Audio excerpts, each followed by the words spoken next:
Hello friends, welcome back to Maestro channel and today's topic is subject. Subject na enna? So ஒரு சென்டென்ஸ்ல ஒரு செயலை யார் செய்றாங்களோ அவங்க தான் சப்ஜெக்ட். ஸோ சப்ஜெக்ட் இல்லாம நம்மளால சென்டென்ஸ் ஃப்ரேம் பண்ணவே முடியாது. ஸோ இந்த சப்ஜெக்ட் 3 பர்சன்ஸா நம்ம வந்து பிரிப்போம். அதாவது first person, second person, third person.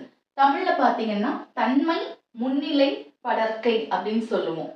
So தன்மை அப்படிங்கிறதுல ஐ வி, அதாவது சிங்குலர் ப்ளூரல்.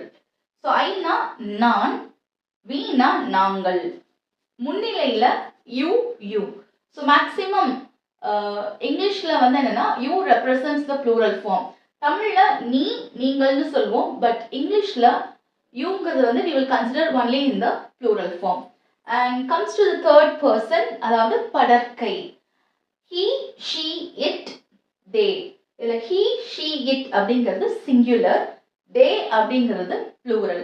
heனா அவன் இவன், sheனா அவள் இவள், it அப்படின்னா அது இது, theyனா அவர்கள் அவைகள், இவர்கள் இவைகள் அப்படின்னு அர்த்தம்.